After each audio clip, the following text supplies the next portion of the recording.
Bismillahirrahmanirrahim.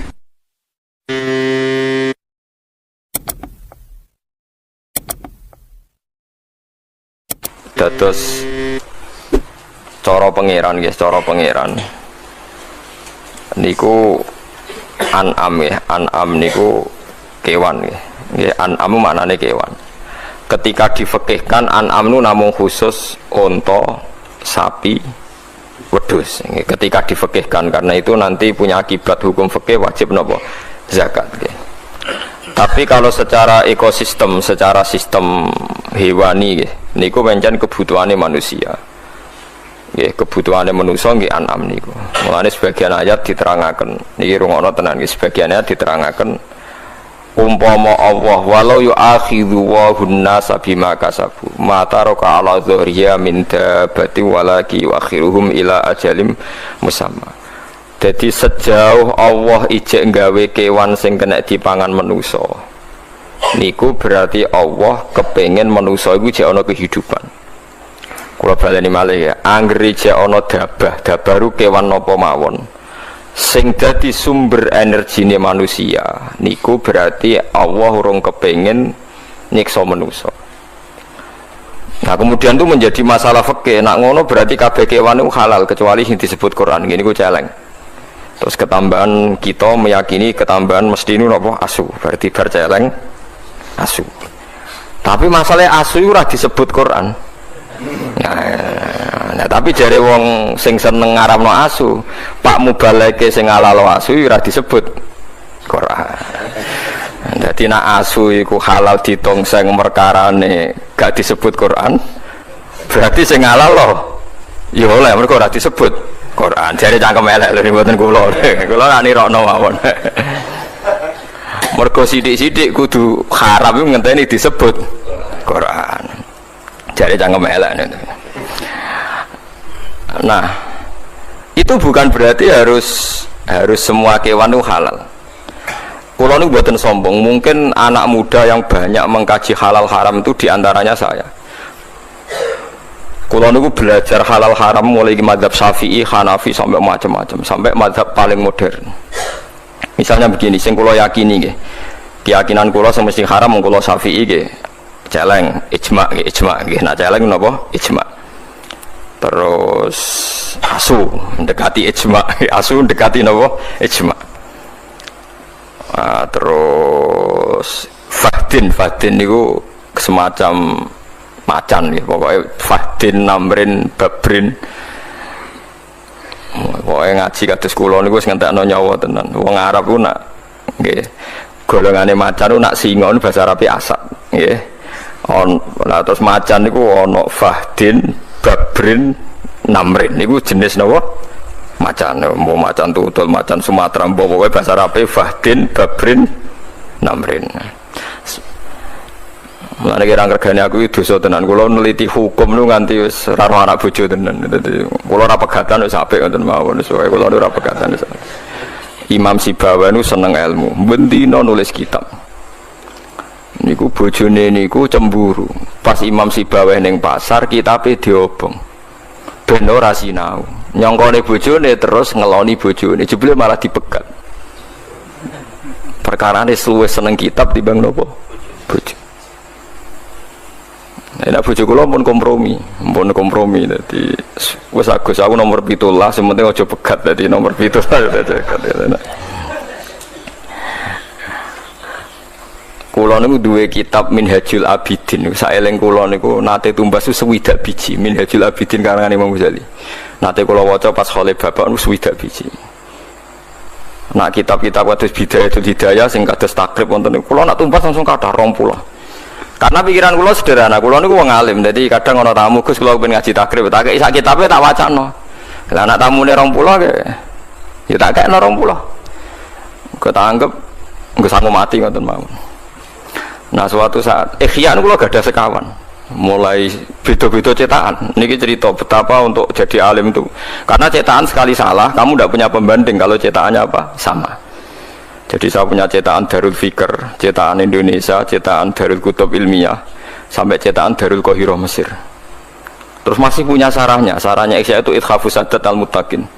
Itu sekitar 14 juz. Ihya patang juz disarai 14 juz. Nanti sampean akan tahu kualitas gojlokannya para ulama ketika menentukan halal haram. Kalau baca kitabnya banyak, gojlokan ilmiah ahli.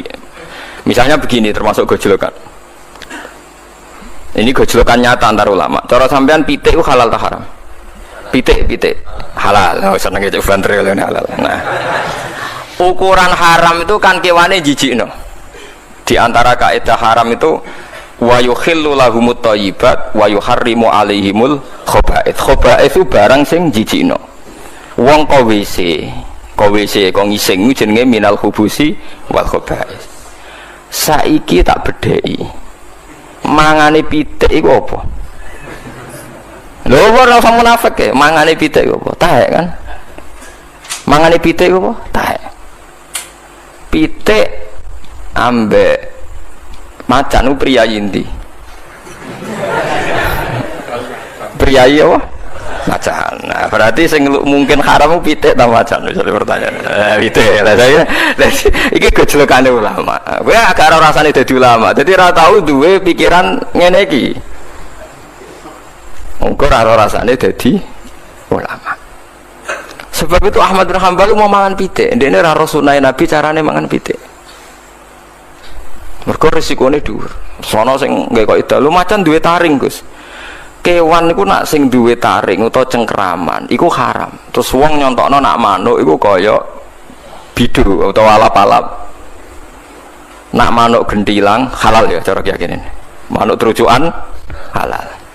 Jare cangkem-cangkem elek. Iku ya duwe cengkraman karena carane dekne nangkep walang yo nganggo cengkraman. Artine cara walang mbok takoki. Nggih, cara walang mbok takoki. Cengkramane manuk gentilang ku kuat ta ora? Jawabane lho. Kuat. Artinya bagi korbannya kan cengkraman itu kuat. Ora Gus maksude cengkramane sing sejenis. Lho lah anak sejenis bidu mbek bidul lah ya ora kuat.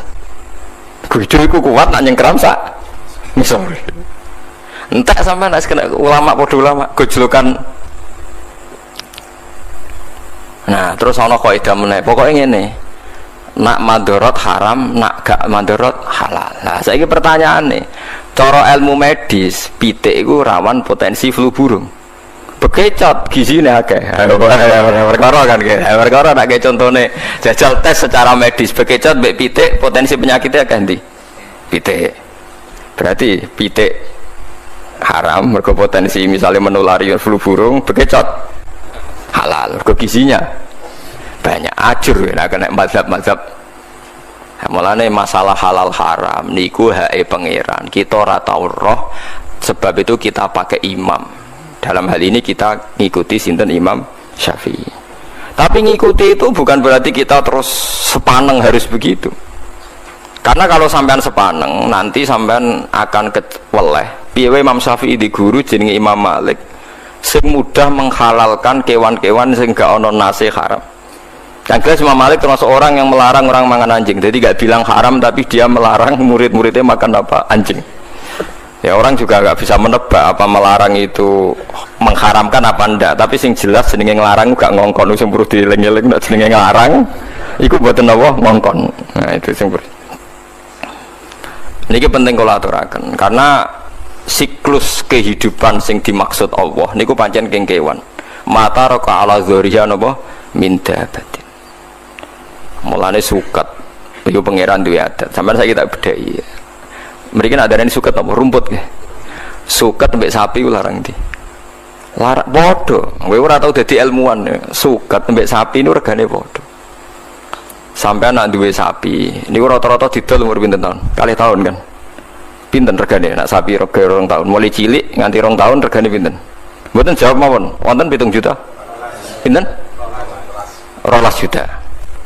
Sekarang misalnya sapi itu 1 hari mangan suket ono setengah pintal. Pinten? Mboten suket misalnya coba yang dedek suket. Sak pintal.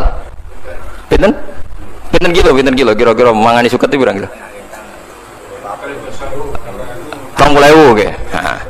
Saiki 20.000 ping sak wulan. 600 ping setahun pinten 7 juta 200 ping 2 tahun.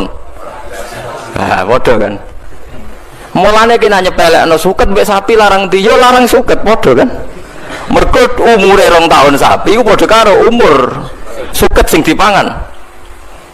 Mulane nyepelekno suket cara pengiran wong goblok lho iki kok tenan. Mulane kula nanti tangkleti ilmuwan Gus Quran ibate ngono kok bakas suket wa faqihatau wa abba.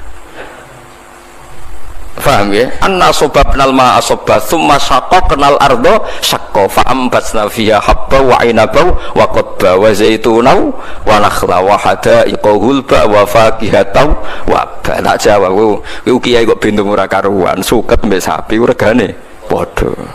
Jiran juguyon lho Gus, guyon mbah aku iku ulama. Dadi mikirku wis suwe timbang kowe. Sapi 2 tahun regane piro? Dijawab, ya 14 juta Gus. Dan aku makani sapi gue suket sedina 20.000 pengen kena piro 14 juta. Artinya nak Quran bakas wit-witan bakas suket aja sepelekno karena nilai-nilai sapi wedhus sing larang iku bergantung suket. Nak mbok hitung nilaine waduh. Aku yakin regane Mustafa mbek beras sing dipangan mulai cilik ku larang beras kok. Mustafa didol ora payu. Itu kan paham ya? Pemenang saya kisi yatim piatu, paham ya? Iku yatim, malah ranong tuh yang dene. Iku pangeran. Mulane Quran iku bal huwa ayatum bayyinatun fi suduril ladzina utul ilm. Dadi ana Quran sing mbok waca jenenge mushaf. Ana Quran sing mbok apalno jenenge Quran, tapi ana Quran sing dadi hujjatullah fi ardi iku sing diwaca ulama. Nggih, Quran sing dadi hujjatullah fi ardi iku sing diwaca ulama disebut napa? Bal huwa ayatum bayyinatun fi suduril ladzina utul ilm. Quran dadi ayat sing jelas tapi ning dadane wong-wong sing duwe napa? Ilmu. Termasuk iku wong ndek ilmu ngerti nek regane suket iku padha ambek sapi. Iku nak mbok hitung suket tok lah, nak sak banyune sak ngombene. Mulane wonten teori jari Imam Ghazali wong sak donya iku kliru kabeh iku pangeran tetep sugih mergo ora ana barang nganggur cara pangeran. Ya kok nganggur piye? Misale ngeten contoh gampang, wonten tiyang niku nyupir bis niku perjalanan Jakarta Semarang atau Jakarta Jogja gak payu mau supir mek kernet, wah rugi bise. Tapi gara-gara bise rugi kan dia ngitung rugi karena tidak ada penumpang kan. Tapi dari toko pom, dari pom bensin masih orang penumpang lah kan tetap beli bensin kan, artinya tetap ada transaksi nopo bensin. Tapi kan supir rugi Gus, sing duwe bis ya rugi mergo ora ana wong numpak. Wong sing ra numpak iku anggap ae swidak, jatah wong numpak bis swidak. Lah sing ra numpak swidak iku sing ra numpak bis iku ya tetep marung. Mulane cara pangeran tetep ana transaksi. Sing swidak ra numpak bis iku kan numpak bis liya. Utawa ora lunga tapi ning omah marung, tetep ana transaksi ekonomi. Paham ya? Berarti sing dadi bangkrut kan supir bis iku tok mbek sing duwe bis. Iku mergo ora syukur. Tapi nek dhewe syukur ya ora bangkrut juga. Penak aja sekali-kali lu kok rasa penumpang melaku selesai kan. Nah tapi ada pertanyaan ya, tapi kan gak ada duit gitu lah. Dia nyesalan aku pengen tuh duit, dia orang sekali-kali lah, gak payu, anggap aja melaku Jakarta, Jogja, selesai kan. Tapi lah di PHK, di PHK lah cara majikan. Nak pangeran ini soalnya nyiapno pekerjaan sing luwih apik. Tetap sangka rahmati Allah mesti ditampani rahmati Allah, sangka rahmati Allah ditampani rahmati Allah. Iku pak cara pandang para wali, para wong sing parek pangeran. Dadi ning donya meleset ke rahmat sitok untuk rahmat sitok, meleset ke rahmat sitok untuk rahmat sitok. Misalnya kene ning omah seneng awar bojo kelon seneng, lagi ra seneng tinggal bojo dolan ning kanca ngaji seneng, lali bojo ketemu apa kanca, bosen kanca mulai ketemu bojo seneng. Pengen mangan seneng, tapi nak wae ngising mangan yo ora enak, kasil ngising seneng. Wis manusa wis ngono iku. Dadi sangka bosen mangan ditampani seneng ngising. Bareng ngising lega kepengin mangan meneh, bareng warak turu. Glegeken wis ngono.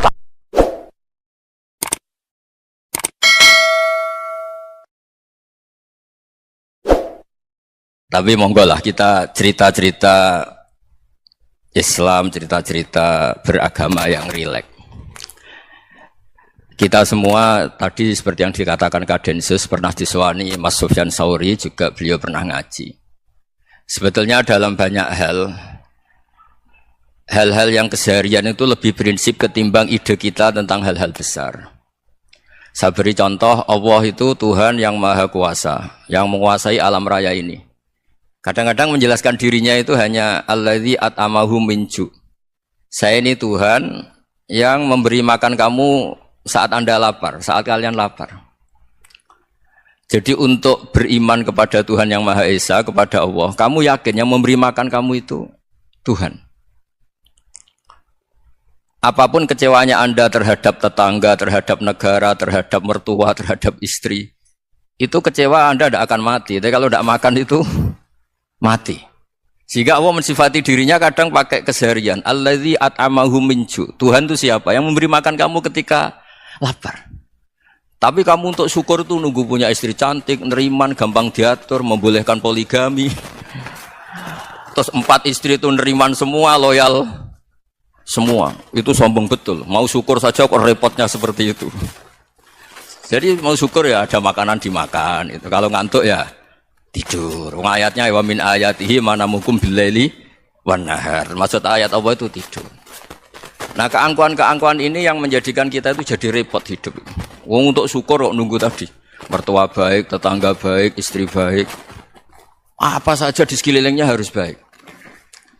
Nah, keinginan berlebihan ini menjadikan kita lupa ada hal-hal yang paling kita butuhkan, yaitu oksigen. Kita boleh nempat di buminya Allah. Alladzi ja'ala lakumul ardo firasya. Bumi kamu tempati enak. Coba kalau gempa. Apa artinya istri 4 cantik semua kalau pas digoyang apa? Gempa. Apa artinya kamu jabat? Entah apa saja jabatannya. Kalau bumi likuifaksi, habis kamu. Kiai meskipun dai kondang umatnya jutaan, kalau likuifaksi di panggung hancur. Tapi nikmat-nikmat yang disebut Allah seperti ini jarang kita kaji keseharian. Alladzi ja'ala lakumul ardo mahda. Allah itu yang menjadikan bumi dalulan, yang mudah diinjak. Famshu fi mana biya, silahkan pakai jalan-jalan. Jadi saya termasuk benar-benar kiai Jawa. Kalau kerennya kiai Nusantara atau kiai Indonesia lah. Diajari bapak saya Kiai Haji Nur Salim, diajari Mbah Maimun. Itu Islam itu keseharian. Karena ketika Anda memilih hal-hal yang serius, itu tujuan utamanya nyari ridhonya Allah. Dan ridhonya Allah bisa kamu dapatkan sesuatu yang pasti benar. Misalnya dalam sebuah hadis Sahih Muslim disebutkan, Innallaha la yardo anil abdi idza akalal akla fayahmadahu 'alaiha aw yashroba syarba fayahmadahu 'alaiha. Itu redaksinya inna itu sesungguhnya. La yardo juga pakai lam taukid, juga maknanya sesungguhnya. Sungguh-sungguh Allah sangat ridho ketika seorang hamba itu makan ketika sesuap nasi dia muji Allah, ketika minum seteguk nasi dia muji Allah. Itu kalau orang diridhoni Allah itu wali betul.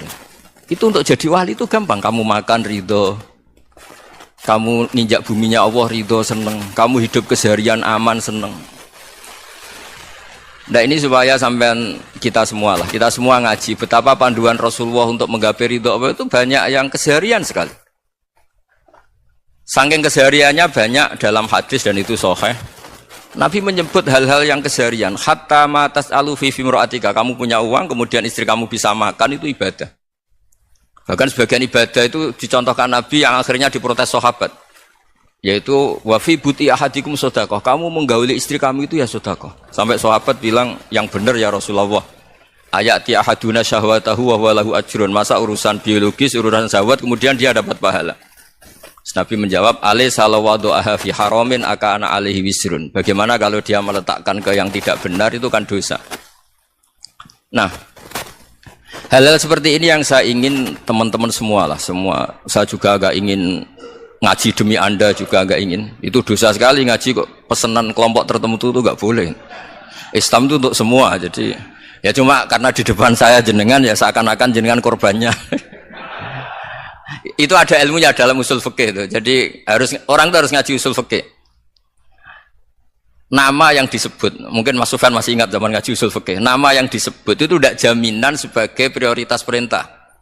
Jadi misalnya gini, kebetulan yang di depan Nabi itu Abu Dzar, Nabi ya bilang, ya Abu Dzarin ini uhibbuka misalnya, atau ya Mu'ad ini uhibbuka, atau ya Abu Hurairah ini uhibbuka misalnya. Banyaklah riwayat yang Nabi nyebut ya Abu Dzarin, ya Mu'ad, ya Abu Hurairah.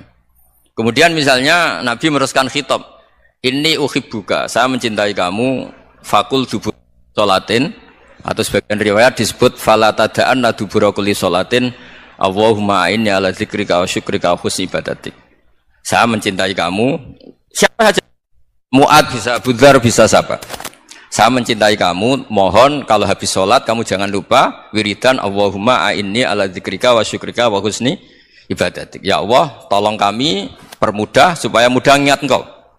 Anda tidak bisa mentang-mentang, wong nama saya Parmin, nama saya Purnomo, itu yang diperintahkan Mu'ad misalnya.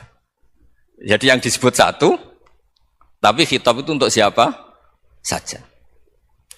Saya teruskan ya. Jadi saya mohon semua kita melakukan kebaikan itu, kalau dalam kaidah fikih disebut al-yakin la yuzalu bisyak. Banyak kebaikan yang kebenarannya itu 100%. Tidak punya efek samping ke pihak lain, ke kelompok lain, ke komunitas lain. Yaitu tadi misalnya Anda makan, dan itu murah sekali, hanya butuh satu piring. Setiap kunyahan kamu muji Allah, setiap minum kamu muji Allah. Itu redaksinya Rasulullah SAW disebut, Allah sangat ridho ketika seorang hamba makan, kemudian dia memuji Allah. Atau minum, kemudian dia muji Allah. Logikanya gampang, negara seperti ini yang kamu harapkan bentuknya kayak apa, mertua, ipar, komunitas, tetangga. Itu nyata terjadi, itu kan belum pasti. Sementara yang mesti terjadi adalah kamu butuh makan, kalau tidak mati. Butuh minum, kalau tidak mati. Butuh bumi yang nyaman ditempati, kalau tidak kita juga mati. Sebab itu Allah kalau menyebut nikmatnya itu hal-hal yang keseharian. Alladzi at'amahum min ju'. Allah itu siapa? Allah itu yang menciptakan kamu bisa makan. Tidak berlebihan, Allah itu yang menciptakan kondisi sosial itu ideal. Zaman Nabi itu ya ada orang munafik. Orang-orang pilihan Allah itu juga diuji orang sekelilingnya yang macam-macam. Semua diuji sesuai konteks zaman dan waktu. Nah, tapi ada ibadah-ibadah yang selalu disarankan Nabi. Sampai Nabi itu pernah ditanya, Ayul Islam ya khairun ya Rasulullah, Islam terbaik itu gimana? Jawaban Nabi itu unik. It'amut to'am. Islam terbaik itu ya makan-makan, santai-santai. Ketika Allah menyebut beberapa kebaikan, falak tahamal aqobah, wa ma adrokan apa? Mal aqobah. Terusannya apa? Fakku raqobah. Terusannya apa? Au it'amun fi yaumin di masghubah. Ya, atau acara makan-makan itu juga Islam. Kenapa? Ya bayangkan kalau tidak ada makanan, kita mati kan? Kondisi sosial tidak ideal itu Anda masih gak apa-apa. Tapi kalau Anda tidak makan, Anda tidak minum, kamu punya istri cerewet masih bisa hidup, punya mertua cerewet masih bisa hidup. Tapi kalau tidak makan bisa mati. Berarti penting mana istri sama makan? Penting mana? Makan. Semoga istri Anda dengar, nanti kamu disuruh makan tapi pulang deh. Itu kalau dibahasakan makan masih memahami. Penting mana nasi satu piring dengan istri. Enggak ada nasi mati, enggak ada istri belum mati. Penting mana? Gak berani jawab kan? Nah, ternyata Anda ada garang kan di depan istri. Jadi saya mohonlah, mungkin Mas Sufyan Sauri tadi yang bisa bantulah. Teman-teman tuh ngaji yang keseharian saja. Karena kita nyari ridha Allah itu berdasar firman Allah. Dan firman Allah itu menyebut keseharian tuh riang, gampang. Itu tadi misalnya wa min ayatihi manamukum billaili wan nahar. Termasuk ayat-ayat Allah itu kamu tidur. Maka dulu itu ada guyonan, ada tokoh Mu'tazilah, kelompok dalam Islam yang berpikir manusia itu bisa menentukan ikhtiarnya sendiri. Karena saya bisa duduk, ingin ingin berdiri, berdiri. Karena kelompok ini enggak terima kalau semua kehendak Allah, nanti bagaimana kalau semua kehendak Allah kok ada hisab, ya ada sanksi. Lucunya itu dia akhirnya, ini cerita ya, mencintai seorang perempuan, cantik sekali. Dan itu dia menjadi ahli sunnah itu oleh hal-hal yang sepele. Karena istrinya cantik, ya namanya suami istri itu hubungan intim.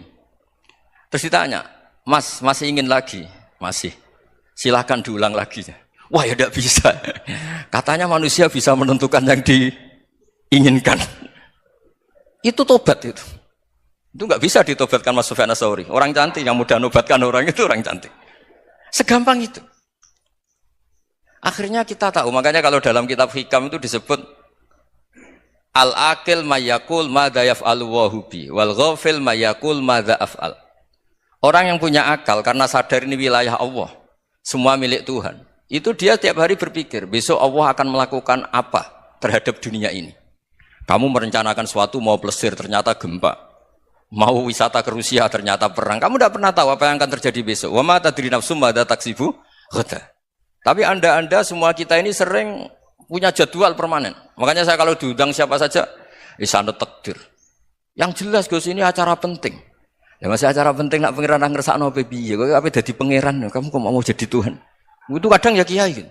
Penting Gus acara ini jenengan harus memastikan bisa. Loh kamu itu yang ngajarin tauhid, sesuatu itu biadillah kok bilang-bilang apa pasti. Kalau maksa terus tak tobatkan dong kamu kata saya itu. Ya kalau gitu Gus bilang insya Allah. Wah itu hati saya, fisik saya, roh saya sudah bilang insya Allah. Tidak usah kamu latih kata saya. Nah hal-hal tauhid keseharian itu gampang sebetulnya. Wal ghafil yaqulu madza af'al. Tapi orang yang lupa Allah dia setiap hari bilang besok apa? Kita bisa melakukan apa? Seakan-akan dia itu aktor, dia penting, dia subjek permanen, dia. Padahal kita ini hanya objek kehendak Allah Subhanahu wa taala. Karena kita yakin sesuatu yang terjadi di alam raya ini kita tidak bisa apa-apa. Makanya saya sering ngaji, sering bilang saya. Ketika Anda mensifati Allah, Dia yang menghidupkan. Sudah itu tanamkan sehingga ketika kita mati santai saja. Kenapa santai? Allah punya cara menghidupkan kita. Zaman kita hidup juga gak tahu caranya ngelola jantung, ngelola paru-paru. Kamu juga gak tahu ngelola oksigen yang tidak beracun, tidak ngandung polusi. Tahu-tahu hidup. Gak ingin tua ya tahu-tahu tua. Gak ingin mati tahu-tahu mati. Selama ini kita hidup juga gak tahu apa sebetulnya. Hanya gaya tok, punya jadwal, punya planning. Kalau kamu bisa menentukan pilihan Anda, pasti Anda istrinya cantik, 4 neriman semua, kona'ah semua. Nyatanya enggak kan? Ada 1 jelek, cerewet. Wah itu kan, nyatanya enggak bisa apa-apa Anda kan? Dan kamu bawa mati lagi. Nah, itu kan, istri Anda juga gitu, punya keinginan, punya suami yang ganteng, yang jabat, yang neriman, yang enggak poligami. Ya enggak kesampaian juga. Kalau kita ngitung tingkat kegagalan kita itu gagal terus. Ya kan? Nah, terus ingat Allah. Madza yaf'alu wa bi. Orang yang punya akal selalu berpikir Allah itu menghendaki apa terhadap saya. Lalu sama-sama orang itu. Ngelihat orang yang serius. Itu kata Anda itu pemikir berat, serius. Senang punya tokoh yang merengut karena kamu anggap serius. Tapi sebagian orang anggap orang yang serius itu wong merengut, wong masam, wong muka kok ditekuk. Jadi sama itu hati ya muqallibal qulub tsabbit qalbi ala dini, karena kita enggak tahu cara berpikir kita tentang orang lain, tentang sekeliling kita. Misalnya kita orang baik yang jenis ngrumat fakir miskin. Ada orang bangun masjid mewah itu janggal. Apa artinya masjid mewah kalau banyak orang kelaparan? Tapi kalau yang jenis pendidikan apa artinya masjid mewah kalau enggak bisa ngaji? Nanti yang jenis infrastruktur apa artinya ini kalau semuanya punya sudut pandang yang berbeda-beda. Dan Islam mengapresiasi semua kebaikan. Tapi katakan semua kebaikan itu adalah kehendak Allah Subhanahu wa taala. Karena apapun baik Anda itu pakai fasilitas yang diberikan oleh Allah Subhanahu wa taala. Sehingga ini yang disebut qulillah tsumadarhum fi khawdihim yal'abun. Ya kembali tadi ke tema-tema bahwa keseharian Anda ini sudah Islami. Saat Anda tidak bisa melakukan apa saja. Saya sering ada jenazah, biasanya kalau tetangga meninggal saya sering disuruh ngelepas. Saya bilang orang ini baik karena sering ngelamun di rumah, sering nganggur di rumah. Ditanya sama anaknya, kenapa Gus nganggur baik? Ya kalau dia nganggur artinya juga enggak berbuat sesuatu yang maksiat kan? Ya kan? Orang nganggur di rumahnya ya enggak bunuh orang, enggak maling, enggak korupsi, ya namanya nganggur di rumah. Lah cuma istri cara pandang nganggur enggak menghasilkan uang gitu. Tapi juga enggak menghasilkan kriminal kan? Jadi sebenarnya Islam itu makanya kalau sampai ngaji usul fikih itu ada kitab usul fikih namanya Lubul Usul, itu terkenal sekali di pesantren itu. Itu kalau ngapresiasi keseharian itu luar biasa. Izma min mubahin illa wa yatahaqqaqu bihi tarku haramimma. Karena keseharian yang mubah saat Anda lakukan itu ada kehebatan yang luar biasa, yaitu meninggalkan haram. Makanya dulu banyak orang-orang alim ketemu temannya itu guyon sampai semalaman. Itu biasanya yang semangat Islam, itu kiai kok tidak tahajud, kiai kok tidak witir. Orang yang sedang mapan uangnya banyak, malam itu tidak kelayaban itu sudah luar biasa. Melawan nafsu supaya tidak maksiat itu sudah luar biasa. Supaya lupa guyon sama temannya semalaman sampai subuh. Gejolak-gejolokan ngenang zaman miskin, zaman kuliah nggak jelas, zaman apa. Melihatnya jangan tarkut tahajud. Seperti ini meninggalkan tahajud, tapi meninggalkannya ini talkul muharramat. Jadi kayak apa hebatnya? Sehingga Imam Ghazali punya riwayat yang agak unik. Hatta takuna ibadatu akhiri hadil ummah iku an-naum. Sehingga suatu saat ibadah terbaik umat ini itu tidur. Itu kan riwayat kontroversi. Ketika Imam Ghazali tanya, kenapa iya? Kenapa kamu mulai keluar dari rumah itu sudah banyak maksiat? Melihat perempuan yang enggak mahram, melihat fenomena. Tapi kalau kamu tidur itu enggak melihat apa-apa. Tapi juga kamu jangan menganggap tidur itu ibadah betul. Saatnya melakukan fardu ain malah masih tidur. Tapi itu sudut pandang yang menjadikan kita Islam itu gampang. Jadi saat Anda tidak bisa aktivitas apa-apa, misalnya ada beberapa orang yang lumpuh. Lumpuh itu memang nggak bisa Jumatan, nggak bisa ibadah, tapi dia juga nggak bisa maksiat. Tidur itu memang Anda saat itu tidak bisa tahajud, tidak bisa witir, tapi saat itu ada zina, ada maling, tidak gosipkan orang, tidak bully orang, tidak menanamkan kebencian, tidak hasud. Sehingga tidur menurut Allah Ta'ala wa min ayatihi manamukum billaili apa? Wan-nahar. Karena di tidur itu selain ada unsur istirahat, jaga kestamina, juga ada unsur meninggalkan beberapa keburukan. Nah, saya mohon ibadah yang keseharian ini kita jaga. Supaya kita semua baca ayat itu fasih. Fasih itu tertanam di hati. Allah itu siapa? Alladzi at'amahum min ju'i wa amanahum min khauf. Dan Allah kalau cerita di Quran itu anna sababnal ma'a sabba tsumma syaqqaqnal ardha wa syaqqa fa ambatna fiha habba wa inaba wa qadba wa zaituna wa nakhla wa hada'iqa hulba. Kamu tahu saya ini siapa, kata Allah. Saya ini adalah Tuhan yang menurunkan air, kemudian ada tanaman banyak. Habba wa inaba wa qadba, ada zaitun, ada tin, kalau orang Jawa mungkin ada tela, ada padi, ada mangga, ada pisang.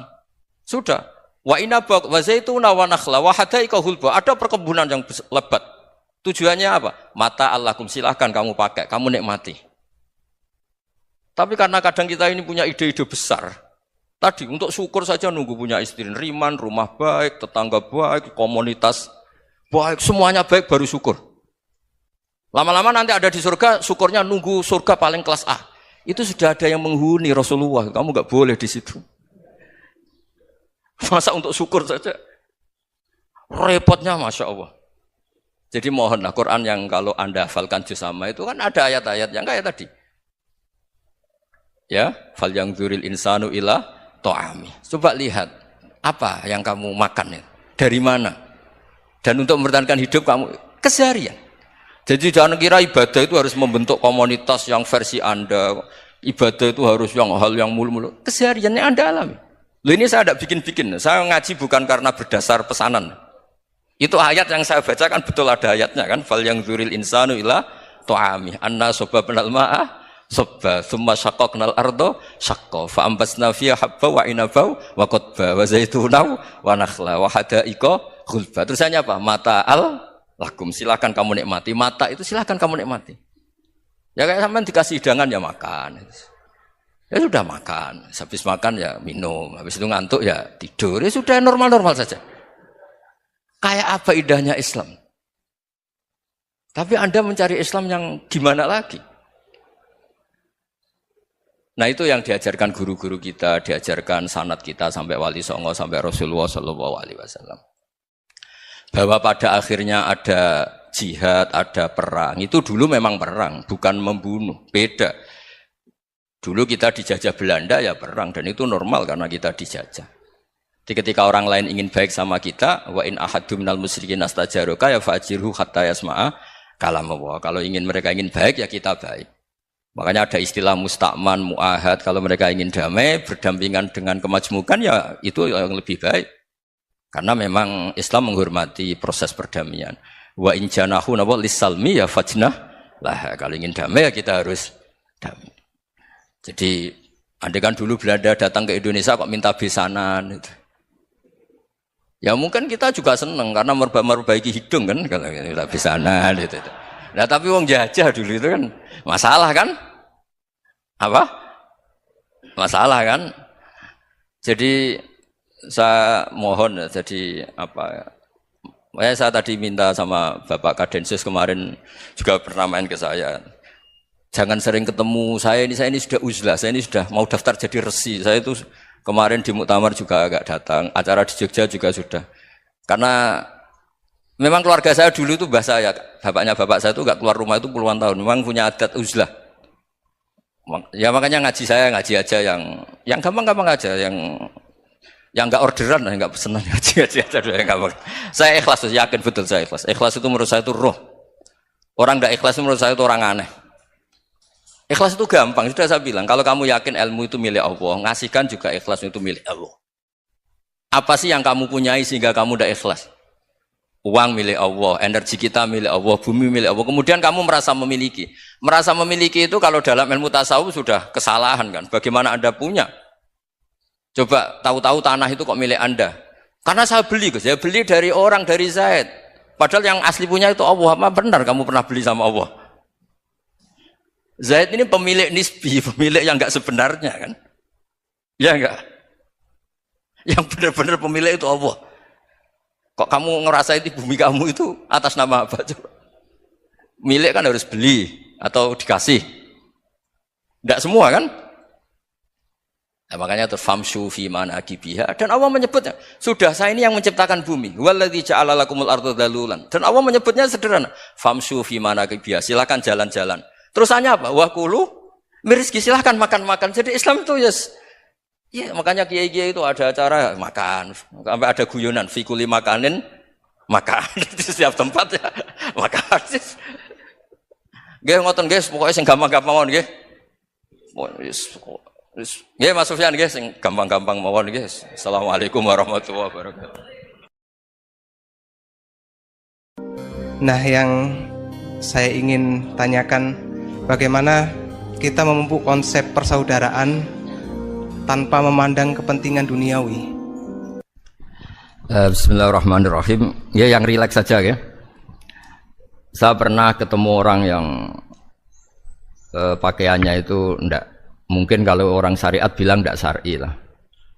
Pakai pakaian yang tidak syar'i. Tapi dia muslimah, dia ke masjid. Saya ditanya sama seseorang, Gus kok sama orang gitu mau bertemu gitu. Karena terus saya bilang, kenapa? Dia pakaiannya tidak islami gitu. Oke, dia tidak pakaian islami itu nyata, tapi dia ke masjid itu islami, tetap sholat itu islami. Ketika dia ingin sholat dan tetap sholatnya pakai takbir, pakai rukuk, pakai sujud itu islami. Wong setelah di masjid ya pakai mukena, pakai. Kalau sama-sama nyata, Anda kan boleh ngingat sama-sama yang fakta gitu. Dia punya kesalahan dalam berpakaian, dia punya kebenaran dalam sujud, dalam rukuk, dalam ibadah.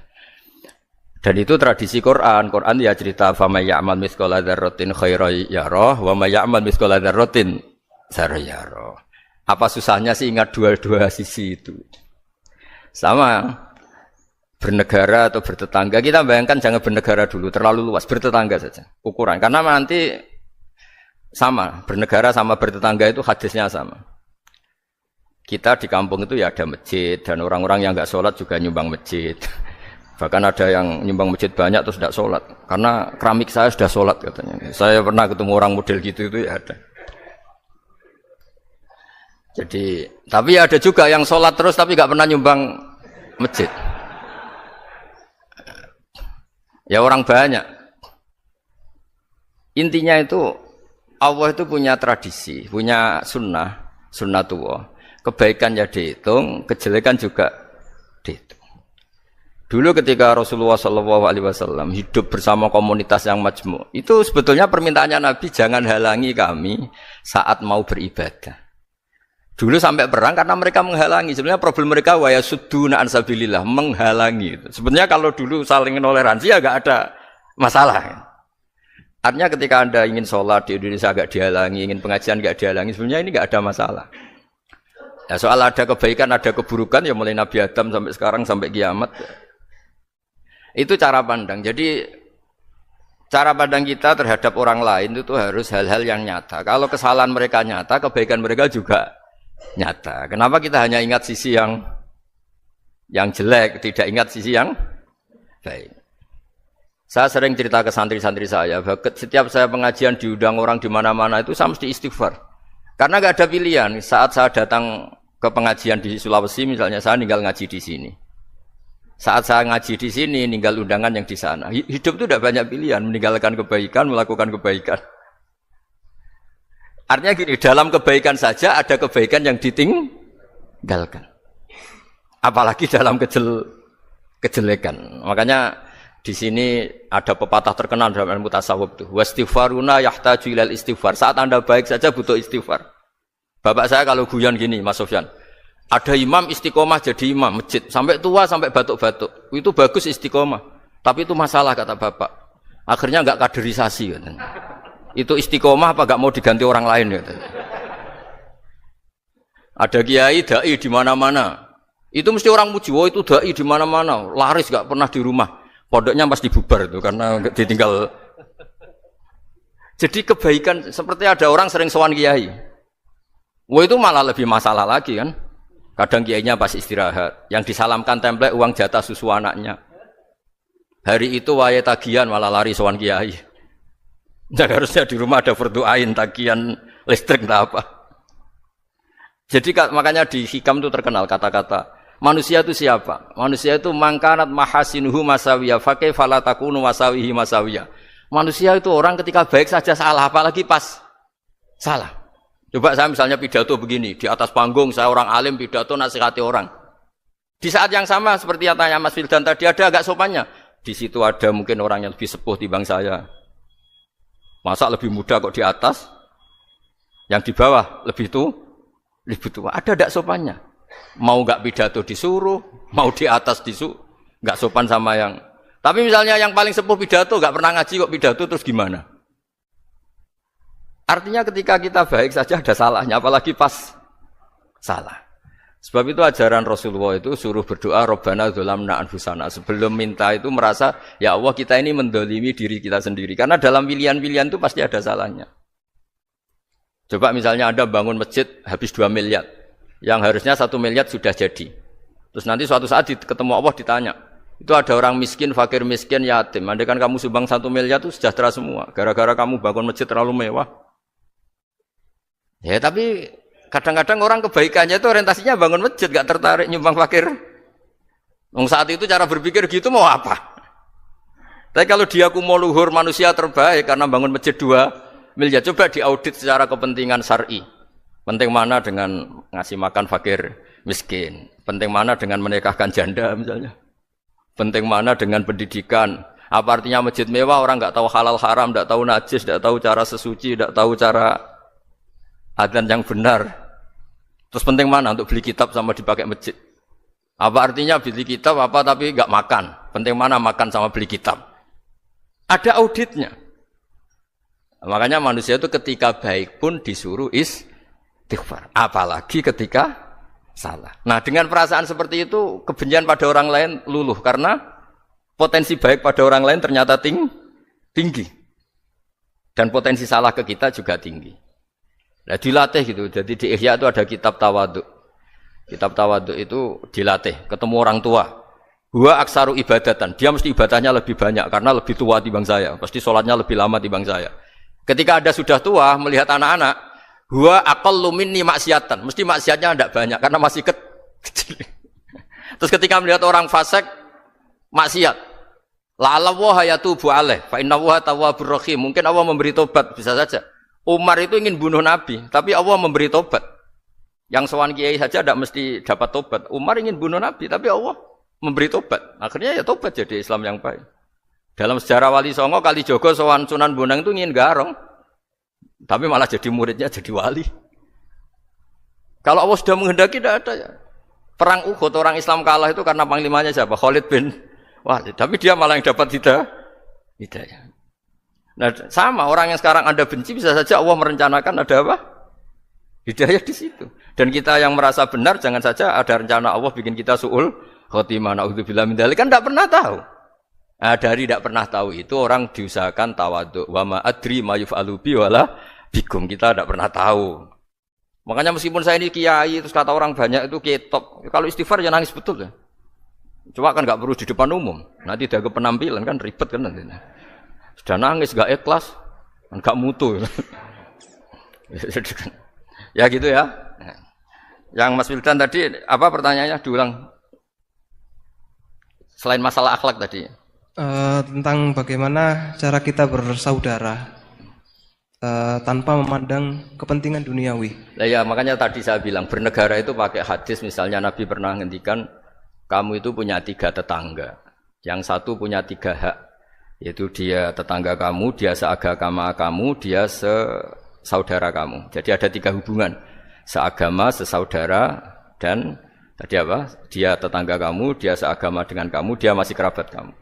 Terus ada tetangga yang punya 2 hak, yaitu dia tetanggamu, seagama dengan kamu, tapi tidak sekeluarga dengan kamu. Terus ada tetangga yang punya 1 hak, dia tidak keluarga kamu, dia tidak seagama dengan kamu, tapi tetap punya hak karena itu tetangga kamu. Dan itu kata Nabi, semuanya berhak kamu baikin, karena ada hakul jar. Makanya dulu doa ada bil kubri itu ceritanya sederhana. Ada seorang perempuan Yahudi ya, sowan Sayyidah Aisyah. Kalau sowan ya dikasih uang sama Sayyidah Aisyah. Padahal Yahudi ya. Ketika dikasih uang, terus si Yahudi tadi, semoga engkau diselamatkan dari siksa kubur. Zaman itu Sayyidah Aisyah belum dengar hadis tentang siksa kubur. Setelah Rasulullah datang, saya tadi diminta didoain, ya saya terima karena saya enggak percaya. Terus Nabi ngendikan itu benar adanya siksa kubur. Ketika komunitas Yahudi di Madinah itu puasa Asyura, Nabi coba tanyakan mereka, kenapa puasa Asyura? Padahal orang Yahudi. Oh, terus setelah ditanya, Yaumun najjawahu fihi Musa, itu hari di mana Allah menyelamatkan Nabi Musa, kata orang Yahudi. Terus kata Rasulullah, nahnu ahaqqu bi Musa, saya juga berhak menghormati Musa. Kemudian Nabi puasa. Suatu saat lagi ada orang Yahudi datang, ya Rasulullah, ya Muhammad, manggilnya ya Abul Qasim karena orang Yahudi, ya Abul Qasim. Nanti nasib langit bumi ini di mana? Manusia yang sudah mati-mati di mana ketika bumi dihancurkan? Mayat-mayat yang sudah di kuburan di mana? Terus orang Yahudi tadi bilang, Inna woha wadu as-samawati ala dzih wal arodina ala dzih. Soalnya Allah itu bisa saja mengelola langit bumi yang sudah hancur gini-gini. Nabi itu tertawa-tawa. Dalam sebuah riwayat disebut hatta badat nawajidu. Tertawanya Nabi itu lepas sampai giginya kelihatan.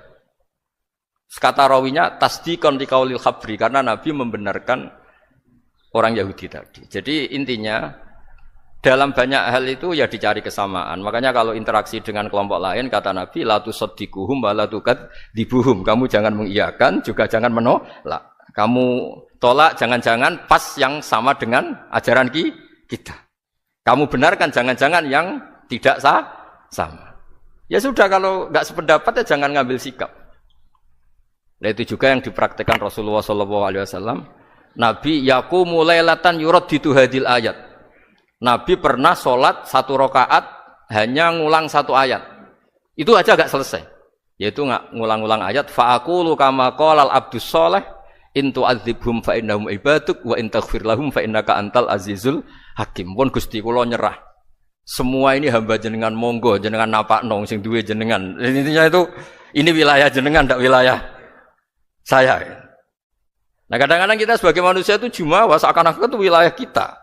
Kita nyiksa terserah kita, mengampuni ya terserah kita. Padahal tidak milik kita. Dunia ini milik Allah Subhanahu wa Ta'ala. Makanya yang terakhir saya ijazah bapak. Bapak saya itu orang hafal Quran, alim tapi lucu, senengannya guyon. Kalau ngajarkan saya tauhid, tasawuf itu gampang. Hak kamu punya tetangga, punya Innova. Terus kamu berpikir, kamu miskin berpikir. Itu pajaknya aja berapa? Kalau apa itu bannya sudah halus itu gantinya kayak apa, kalau rusak kayak apa. Terus kata bapak, ora melok duwe kok mikir, ndak ikut punya kok mikir. Terus coba kamu enggak ikut punya Alphard. Terus saya mikir, wah itu pajaknya berapa Pak Martinus, bisa dipakai beli motor kan, pajaknya apa? Alphard ini. Oh enggak ikut punya kok. Nah, dunia itu rawekmu, mbok pikir lah apa ono sing duwe. Maksudnya itu, dunia itu milik Allah, apa kamu pikir itu milik yang punya gitu. Nah, itu yang dimaksud dalam ilmu tasawuf, da'it tadbir fama qoma bi ghairuk la tuqim bihi nafsak. Sudah kamu enggak usah ikut campur. Itu wilayahnya Allah kata itu, karena wong enggak ikut punya kok ikut mikir. Anda benci orang. Benci sekali karena dia tauhid misalnya. Jangan-jangan Allah punya rencana memberi hidayah dia. Atau Allah punya rencana dari dia keluar orang-orang Islam yang soleh. Makanya ketika Malakul Jibal, ya Rasulullah saya disuruh Allah, terserah engkau. In syi'ta an udbiko alaihim al-akhsyaben. Kalau engkau mau orang-orang yang mendustakan kamu saya hancurkan. Apa jawabannya Nabi? La, jangan. Bal arju ayyukhrijawah min aslabihim ma ya'buduwaha wa la yusyriku bihi syai'an, itu di Bukhari. Enggak, bisa saja sekarang dia kafir, anak turunnya jadi Islam. Dan betul. Abu Jahal punya anak Ikrimah, Abu Lahab punya anak Darrah.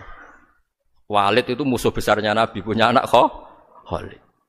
Ya sudahlah, kita selalu berharap bahwa ini wilayahnya Allah. Sudah, kita berharap. Agama ini bagi yang selalu punya harapan. Limangkana yarjuwaha, orang yang selalu punya harapan.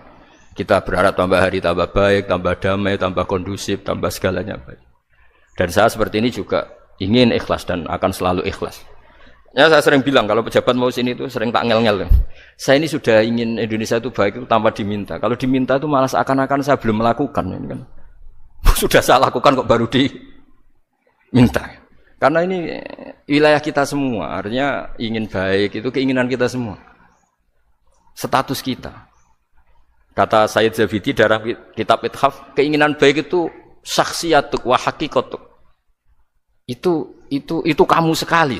Manusia itu kan kata Allah Ta'ala, saya pertama menciptakan manusia itu khunafa, orang yang berkeinginan baik.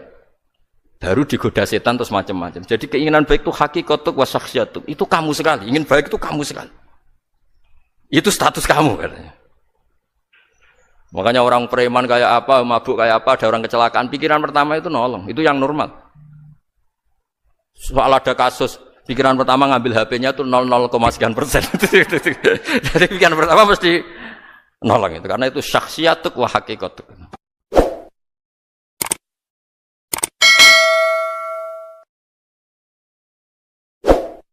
Kalau kamu berdoa, itu yang tadarruk itu ya yang sangat sopan, wa khufya, secara diam-diam atau secara enggak berlebihan.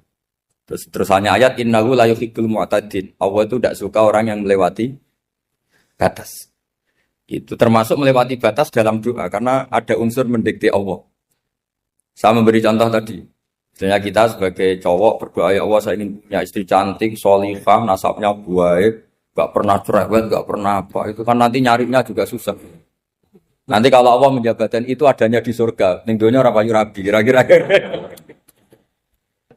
Nah itu sudah berlebihan. Terus kalau ada ulama mengatakan doa itu mukhul ibadah, itu maksudnya gini, doa itu bukti kita minta itu bukti kita lemah. Nah merasa lemah itu sudah bagian dari ibadah. Makanya masyhur itu syairnya Abdul Al-Haddad itu. Fadu'ai wabdihali dalilun li fiftikori itu. Jadi saya berdoa itu hanya sebagai bukti saya butuh Allah. Saya sendiri tidak punya kepentingan mustajab apa enggak. Jadi wali-wali yang mengatakan doa itu mukhul ibadah, sebetulnya itu malah wali-wali yang dari awal enggak kelintas disembadani apa enggak. Butuhnya dia itu menunjukkan bahwa saya ini lemah. Buktinya, posisinya minta. Itu yang dimaksud mukhul ibadah. Tapi kalau kita berdoa terus posisi kita protes. Katanya kamu baik ya Allah, engkau baik. Ternyata enggak juga. Buktinya semua doa saya enggak kamu kabulkan. Wah, ini malah doa kriminal. Jadi yang dimaksud mukhul ibadah itu doa, itu bukti minta. Minta itu bukti lemah. Makanya ada syairnya Abdul Al-Haddad maksud fadu'a ibabdihali dalilun li fiftikor. Jadi saya minta engkau ya Allah itu bukti saya butuh. Jadi itu bukan dua hal yang harus dipertentangkan. Jadi kalau doa dikatakan apa?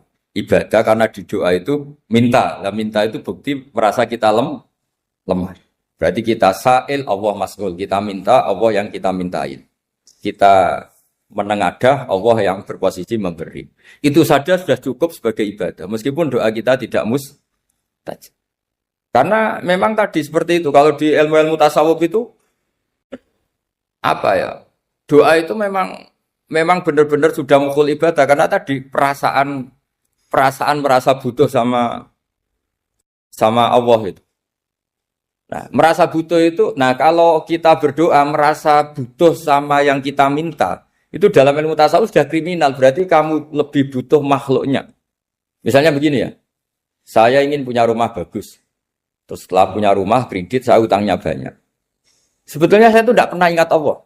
gara-gara utang banyak, kredit jatuh tempo, terus melibatkan Allah. Ya Allah, saya ini utang banyak gini, terus tolong dibayar. Sebetulnya saya itu ingat utang, cuma Allah tak libatkan kan. Lah itu tidak akan jadi wali, yang jenis ini tidak akan jadi wali. Saya ingin jadi dosen, melibatkan siapa ya nanya? Melibatkan Allah, terus malam-malam bangun melibatkan Allah. Itu artinya apa? Kamu itu lebih ingin yang kamu minta ketimbang ingin Allah. Kalau wali itu enggak gitu, kangen Allah, terus tahu Allah itu zat pemberi, karena tahu Allah zat pemberi terus minta. Maka yang dikangen itu ya Allahnya dulu. Kalau kita kan enggak, punya kasus dulu, punya keinginan banyak dulu, baru ingat siapa yang bisa ya. Oh Allah, Allah kita libatkan. Ya untungnya Allah baik, mau ramal utang, bukan mikir. Untungnya Allah tidak jawab itu. Jadi itu bedanya wali. Kalau wali itu kangen Allah dulu, baru minta. Kalau kita enggak, banyak masalah dulu, baru melibatkan Allah. Nah yang jenis ini tuh bahaya. Kalau enggak disembadani mesti ngomel ya. Gusti katanya kalau yang minta kamu kabulkan, ternyata ini enggak. Nanti kalau Allah jawab, kamu itu tidak kangen saya, kamu itu kangen uang, kangen perempuan cantik yang kamu inginkan. Terus kamu melibatkan saya. Urusannya apa saya dengan itu, Pak? Makanya tidak usah nuntut karena awalnya sudah sah. Ya saya kira itu ya. Jadi ada ayat apa? Ud'u rabbakum tadarru'aw wa khufyah. Terusannya apa? Innahu la yuhibbul mu'tadin. Itu di semua tafsir dikatakan Allah enggak suka orang yang berlebihan dalam doa. Berlebihan tadi, misalnya minta sesuatu yang terlalu besar, atau permintaan kemarin saja lanu addi syukroh, kita tidak bisa memenuhi mensyukuri, sudah minta lagi. Misalnya seorang jomblo, targetnya kan asal payu nikah. Tapi setelah nikah, bayangkan istrinya solihah, tidak cerewet, itu kan berlebihan. Hilang status jomblo saja belum kamu syukuri, kok sudah minta macam-macam. Jadi harusnya kan syukur dulu ya. Sekedar laku nikah ini kan ada syukur yang harus, seperti jadi dosen juga gitu. Sekedar jadi dosen harus kita syukuri dulu, karena menjadi kita tidak nganggur. Itu kan satu harkat sosial yang luar biasa. Jangan tahu-tahu sudah hari kedua cari intensif, cari ini itu, syukurnya aja belum sudah kemana-mana. Lah itu sudah mu'tadin, sudah melebihi apa? Batas. Ya saya kira. Jadi begini ya masalah pendidikan ya. Kalau saya jawab pakai ilmu hakikat saja, karena ini keahlian saya. Sebetulnya begini ya, kalau misalnya itu ya subjektif juga, misalnya bilang rata-rata alumni pondok ini sukses, alumni kampus ini sukses, yang ini tidak sukses, itu satu pasti subjektif. Karena biasanya yang diterkenalkan yang sukses-sukses. Saya punya tetangga dari pondok yang Anda sebut itu kebetulan tidak sukses semua. Itu jantogo saya sampai ngeluh. Saya ini gimana kok? Ya sudah seperti itu kan subjektif. Tapi menyangkut pendidikan itu begini ya, menyangkut hasil dari pendidikan itu. Andai kan kita bicara ilmu hakikat, misalnya kita mondok gitu, mondok kemudian jadi orang miskin, jadi orang yang menurut orang banyak ada berguna di masyarakat. Ternyata kita ini orang yang kelihatannya ada punya karir, tapi kalau malam sujud sama Allah, punya anak niat memperbanyak orang sujud, terus punya ibu yang sakit-sakitan kita rawat, meskipun kita tidak jadi dosen, tidak jadi menteri. Tapi indah Allah itu luar biasa karena berstatus ngerawat ibu, ngerawat anak, ngerawat istri. Nah Islam itu datang dengan jargon-jargon seperti itu. Sehingga Nabi kalau muji itu ada Uwais Al-Qarni, ini orang yang luar biasa. Ternyata dia itu punya ibu lumpuh yang kalau kemana-mana harus digendong. Ketika tetangga-tetangganya berhasil sowan Rasulullah itu Uwais Al-Qarni tidak bisa. Karena setiap ibunya dipamitin mau sowan ke Rasulullah itu sama ibunya nggak boleh. Tapi apa yang terjadi? Justru dipuji-puji Nabi sebaik-baiknya kurun itu waktu, adalah kurun yang ada Uwais Al-Qarni. Saya punya teman, ini kisah nyata, saya berkali-kali ngisi ngaji di komunitas ulama. Ini mungkin tidak bagus untuk kampus, tapi harus saya utarakan supaya ya kita evaluasi. Saya bilang gini, saya ini jadi kiai itu sering iri sama orang goblok. Orang goblok itu barokah kata saya gitu. Itu kiai kaget semua karena saya bilang orang goblok itu barokah. Saya beri contoh gini, misalnya saya pinter, terus juara MTQ, juara hafal Quran atau juara baca Quran secara tartil. Ujung-ujungnya saya dapat hadiah umroh atau apalah, atau hadiah rumah atau apa. Pertanyaannya adalah mendapat. Saya ulang lagi, mendapat. Sementara ada santri yang bodoh, gara-gara bodoh itu dosen UI yang enggak, jadi kiai yang enggak, akhirnya dia jadi pekerja di Korea. Barokahnya bodoh tadi. Karena di Korea melihat orang ateis, akhirnya dia kepikiran bikin masjid. Sebagian gajinya disumbangkan untuk masjid.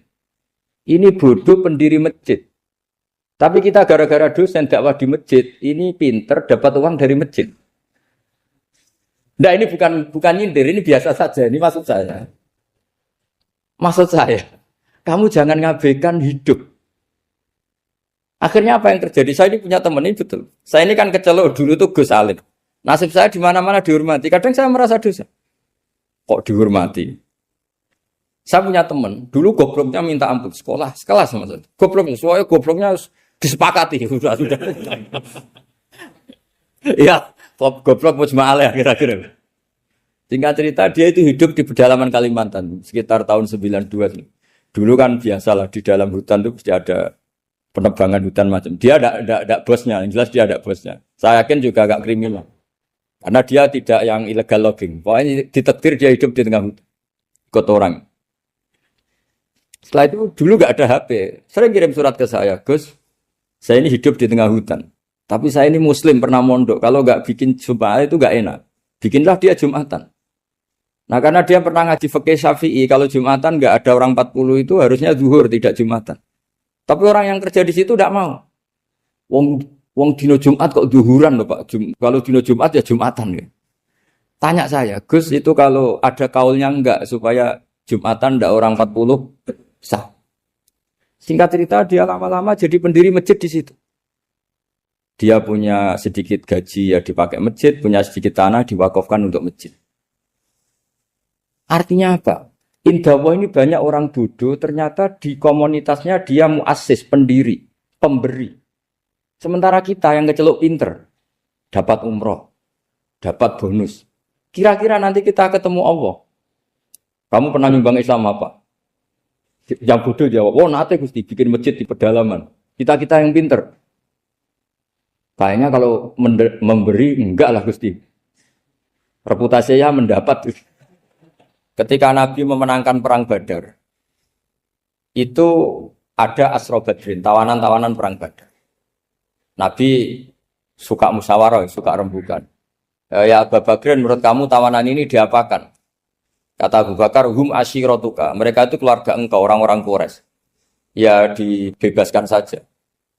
Pakai tebusan. Nanti uang itu kita kelola supaya jadi penguat Islam.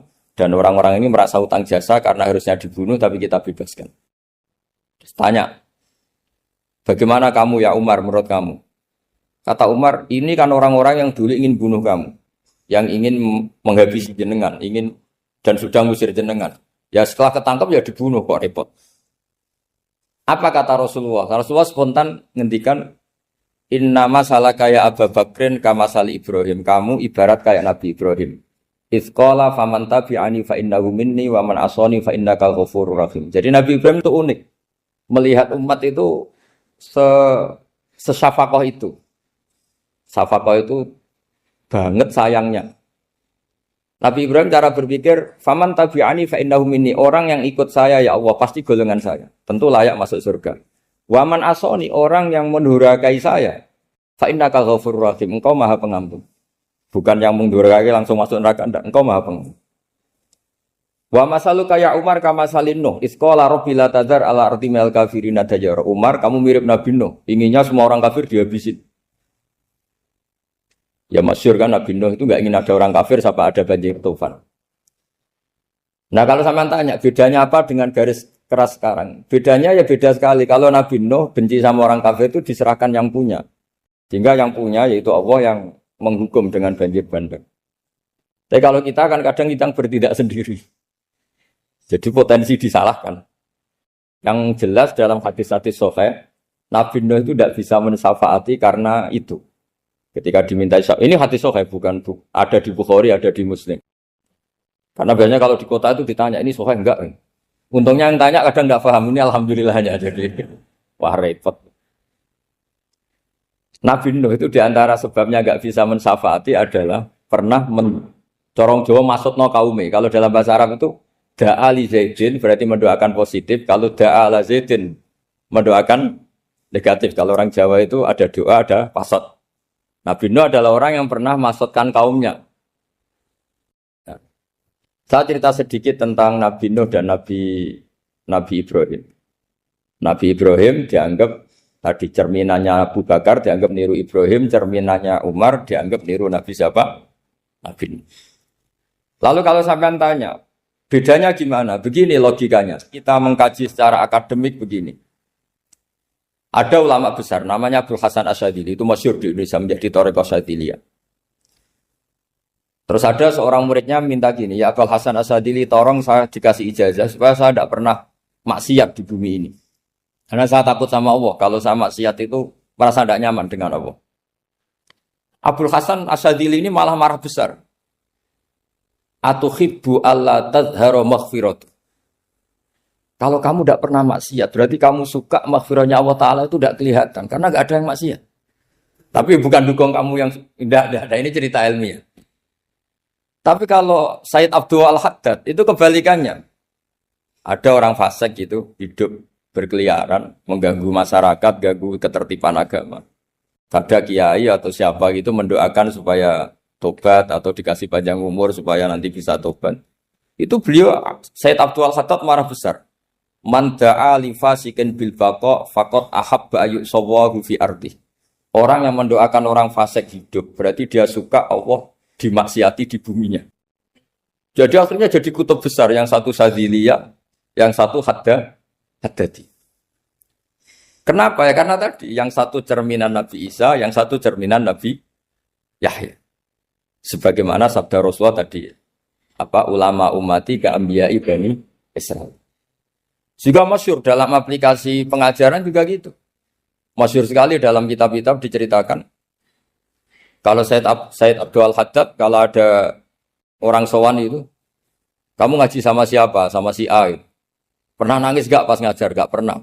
Udah gak terus, gak usah diterusin ngaji orang seperti itu. Hatinya atas, wong orang iso nangis. Tapi kalau Abdul Hasan Asyadili kebalikan. Kamu ngaji sama siapa? Sama si A. Pernah tertawa enggak kalau ngaji? Enggak pernah. Udah, enggak usah ngaji sama orang itu. Orang enggak bisa syukur. Jadi itu manhaj besar. Nah, akhirnya orang-orang kayak kita ini enggak jelas semua. Nangis ya bisa, syukur, guyu ya bisa. Cuma celakanya kalau kita nangis karena enggak punya uang, kalau guyu karena punya uang. Itu masalahnya. Tapi kalau wali-wali dulu enggak. Kalau senyum ya karena saking yakin rahmatnya Allah itu wasiat rahmatu. Kalau nangis ya karena takut azabnya Allah. Kalau kita kan enggak, sangat-sangat materialistik. Ini yang membedakan kita. Sebenarnya nangis dan senyum itu satu keharusan karena Allah punya madharul jalal. Ketika Allah dengan sifat keagungannya, maka kita ini cara Jawa serako bersenyum. Tapi Allah itu kadang sebagai madharul jamal. Adanya satu keasikan. Sehingga yang merengut itu yang salah. Makanya dalam ilmu tasawuf, kutub wali itu hanya dua. Allah dengan madharul jalal, dengan Allah yang madharul jamal. Contoh madharul jalal misalnya gini. Ketika Nabi Musa ingin melihat Allah, saking kangennya ingin melihat Allah, Rabbi arini anzur ilaik. Ya Allah, saya beri hak untuk melihat engkau. Allah dengan jalalnya gini, Allah itu qadim, superior. Tentu gak layak tersentuh barang hadis. Barang hadis itu makhluk. Sehingga ketika falam mata jalla rabbuhu lil jabali ja'alahu dakka wa kharra Musa sa'iqa.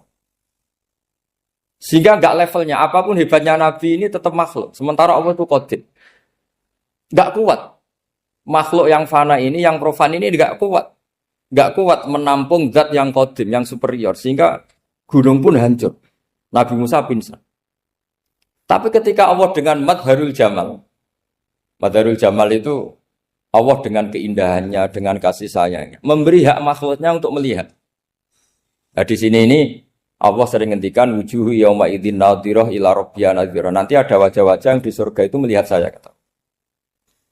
Tapi apakah betul melihat kayak saya melihat dosen, melihat Pak Rektor, melihat teman-teman itu tidak bisa. Karena Allah itu qadim, sehingga meskipun manusia ahlul jannah melihat Allah, tetap Allah ngendikan la tudrikuhul absar wa huwa yudrikul absar. Karena Allah di balik jamalnya ya punya jalal, di balik jalalnya juga punya jalal. Sehingga selalu di Quran itu diulang beberapa kali supaya proporsional. Nah, kenapa ahli sunnah tetap berkeyakinan Allah bisa dilihat? Logikanya begini. Fa inna kulla maujudin yasihu ayyura. Allah itu zat sing nyata-nyata wujud. dan punya eksistensi. Di mana-mana sesuatu yang wujud itu layak untuk bisa dilihat. Lalu pertanyaannya gini, kenapa kita tidak bisa melihat sekarang kok nunggu di akhirat? Karena mata kita sekarang itu profan, fana. Sementara kita setelah di surga, tubuh kita didesain abadi. Ya saya ulang lagi ya, setelah kita di surga, semua fisik kita ini didesain abadi. Tentu karena desainnya sudah abadi, layak melihat zat yang abadi. Tapi pertanyaannya, kenapa tidak bisa ikhatoh, tidak bisa melihat sampai faham, la tudrikul absar? Karena abadi kita itu diabadikan. Sebagaimana surga abadinya diabadikan. Neraka ya diabadikan. Sementara Allah abadi dengan dirinya sendiri, yaitu Al-Qayyum, atau dalam bahasa ngajinya Qiyamuhu binafs. Nah lalu pertanyaan, makanya Mu'tazilah itu menentang betul kalau orang di surga bisa melihat Allah. Cara berpikir Mu'tazilah, melihat itu artinya yang dilihat ada arahnya, sementara Allah terbebas dari arah. Tapi kata ahli sunnah cara berpikir tidak seperti itu. Melihat itu pokoknya tahu. Nah, tahu karena mata itu karena kita ditakdir tahu itu karena mata. Sebetulnya yang menjadikan tahu itu tidak mata. Ya kalau tahu ya tahu saja, bukan harus pakai mata. Itu cara berpikir ahli sunnah wal jamaah. Jadi sabri ya bocoran. Kenapa mazhab ahli sunnah itu yang dipilih oleh banyak mayoritas di dunia, jumhur itu. Ahli sunnah itu dianggap pikirannya lebih orisinal. Misalnya ahli sunnah kalau ditanya, kenapa kamu melihat? Ya melihat saja. Kenapa kamu mendengar? Ya mendengar saja. Kesannya itu tidak rasional, kayak orang yang nggak pinter itu. Tapi sebetulnya itu yang benar. Jadi cara berpikir ahli sunnah itu melihat itu menjadi tahu. Menjadi tahu itu bisa karena mendengar, bisa karena melihat, bisa karena dikasih tahu, bisa karena bersentuhan. Sebab itu di Quran itu ada ayat ala ya'lamu man khalaqa, bukankah zat yang menciptakan itu menjadi tahu. Sehingga kenapa Allah itu selalu tahu? Karena Allah yang menciptakan. Kalau kamu tahu karena mata, sekali itu jauh, maka kamu tidak melihat. Atau kamu sekarang buta, kamu tidak melihat. Atau tertutupi barang itu, maka kamu tidak melihat. Tapi kalau kamu tahu karena kamu menciptakan, maka akan melihat terus. Misalnya saya ini tukang batu. Saya ingat betul ketika saya bangun Monas, itu pulpen saya tak tanam di dalam Monas. Saya ingat betul kalau pulpen saya warnanya putih, tak tanam di Monas 2 meter dari pondasi. Setelah saya pulang ke Jogja ditanya, di dalam Monas ada apa? Ada pulpen. Posisinya 2 meter dari pondasi. Kenapa saya tahu? Karena saya yang menciptakan. Nah, karena menciptakan ini sehingga tahu saya akan terus-menerus. Tapi kalau tahu karena mata sekali barang itu tertutupi, nggak tahu. Misalnya saya tahu jenengan karena dekat sekali jenengan kemana-mana saya sudah tidak tahu. Tapi kalau saya menaruh sesuatu di tubuh Anda, sehingga kamu kemana-mana tetap tahu bahwa barang itu ada di tubuh. Nanti kalau ada yang protes, tapi bisa saja Gus barang itu dicuri orang kemudian Anda tidak tahu. Yang menjadi tidak tahu karena saya sudah tidak menciptakan suasana itu. Selagi saya yang menciptakan, maka akan tahu terus. Nah, tapi karena Allah ini menciptakan semua yang ada di bumi, maka Allah tahu terus. Jika Allah tahu cara bikin kuman, terus tahu bahwa manusia itu punya kuman, kumannya punya organ, organnya juga punya kuman. Mesti gak kebayang. Kamu bayangkan kayak, makanya Allah itu kalau cerita sederhana, innallaha la yastahi ayyadriba masalam ma ba'udatan fama fawqaha. Allah itu tidak malu bikin perumpamaan nyamuk, karena nyamuk itu lebih dahsyat timbang gajah. Para pematung itu disuruh bikin gajah masih mampu. Bikinkan patung gajah, mungkin masih sanggup. Tapi kalau tak suruh bikin patung nyamuk, nggak usah bikin hidup, patungnya saja sekecil itu. Padahal nyamuk kecil itu punya organ tubuh. Lalu bikinnya organ tubuh nyamuk itu kayak apa? Organnya punya kuman, kumannya punya organ, organnya juga punya kuman. Sehingga orang-orang alim itu baca nyamuk itu lebih jadi ayat Allah ketimbang melihat dinosaurus. Tapi sekarang orang itu nggak tertarik ceritanya. Jadi beda perasaannya orang alim sama orang awam. Kalau orang awam tuh melihat mukjizat kan yang dasar-dasar kayak dinosaurus, gajah, wow gitu. Kalau orang alim enggak, malah melihat nyamuk. Kealiman seperti itu terjaga di umatnya Muhammad, di umatnya Rasulullah Muhammad SAW. Karena ketika umat ini enggak ditumbuhi para nabi, itu Allah menjamin Muhammad, ulama umatmu nanti punya kemampuan seperti nabi. Tentu tidak dalam keutamaan ya, keutamaan tentu enggak sekelas sama nabi. Kenapa itu terjadi? Karena tadi para nabi ini mewakili sekian. Kalau kita sangat mencintai Indonesia, maka kita akan tegas siapapun yang ingin menghancurkan Indonesia. Itu kira-kira cerminan Nabi Nuh. Kalau kita sangat mencintai Allah, maka kita akan benci sebenci-bencinya sama orang yang mendurhakai Allah. Tapi masalahnya, Allah yang kita cintai itu memaklumatkan diri kalau bersifat ghafur, pengampun. Sehingga kalau kita terlalu kasar, ini kan yang kita cintai bersifat ghafur kok kita kasar. Di sini Nabi Ibrahim. Beliau sangat mantel sekali sama yang durhaka sama Allah. Tapi kalau mau mantel gimana? Zat yang mengajarkan itu bersifat ghafur. Maka kita mau tidak mau. Makanya ada riwayat mengatakan takhallaku bi akhlaqillah, kamu bertata krama kayak akhlaknya Allah. Akhirnya ya sudah, kita mau apa coba? Kira-kira kalau kamu mencintai seseorang, itu potensinya akan dua, protektif. Ada telepon, itu dari siapa? Cewek atau cowok? Protektif. Itu bukti cinta atau bukti suudon? Kan tidak tahu. Tapi misalnya kamu cinta perempuan terus, WA-an sama lelaki gak apa-apa, jalan sama lelaki gak apa-apa, sama masa lalunya pacarnya juga gak apa-apa. Itu cinta apa pembiaran? Kan sama-sama gak jelas. Nah kira-kira mencintai Allah itu kira-kira analoginya seperti itu. Kalau yang satu protektif, Allah harus zat satu-satunya yang disembah. Gak boleh didurhakai, gak boleh dikhianati. Sehingga ini sangat keras sekali. Nah, ini Nabi Nuh. Di sini ada Nabi Ibrahim. Karena orang yang zat yang kita cintai bersifat ghafur. Jika kalau kita terlalu tegas beda dengan sifatnya Allah yang bersifat ghafur. Nah umatnya Nabi seperti itu mulai dulu. Ada yang moderat, ada yang keras, ada yang setengah keras, setengah moderat. Ada yang ngambil sikap, urip mangan turu, ngenteni mati. Itu lebih baik itu timbang punya istihad tapi gak jelas, mendingan. Itu ada riwayatnya, suatu saat ibadah akhir umatku terbaik adalah tidur. Maksudnya tidur itu gak ngambil sikap, masyhur itu. Saya beri riwayat yang ada di Bukhari Muslim. Satakunu fitanun, al-qa'id fiya khairun al-qa'im, wal-qa'in fiya khairun al-masi, wal-masi fiya khairun nasai. Nanti di akhir zaman itu banyak fitnah. Kata Rasulullah, yang duduk lebih baik ketimbang yang berdiri. Yang berdiri lebih baik ketimbang yang jalan. Yang jalan biasa lebih baik ketimbang yang jalan bergegas. Man tasyarrafa laha tastasrifu. Fitnah itu adalah siapa yang terlibat maka akan semakin parah. Sehingga semenjak itu ulama berpikir nanti di akhir zaman kalau ada fitnah, itu sebaiknya orang ngambil sikap sepasif-pasifnya. Secuek-cueknya. Jadi semua syurahul hadis sepakat makna hadis ini apa? Orang disuruh sikap secuek-cuek. Misalnya pilihan presiden, contoh kecil pilihan presiden. Mungkin para intelektual nggak merasa, tapi kalau ulama itu cara berpikir beda. Pilihan presiden, kamu fanatik milih A, yang satu fanatik milih B. Ya presiden atau bupati atau gubernur. Terus yang satu bilang gini, wah kalau nggak di presideni A, nggak di bupati A, nggak di gubernur A, negara ini rusak. Mungkin betul dari segi jejak rekamnya A ini bagus. Tapi pertanyaannya secara tauhid, bagaimana Anda menggantungkan kesejahteraan sama makhluk?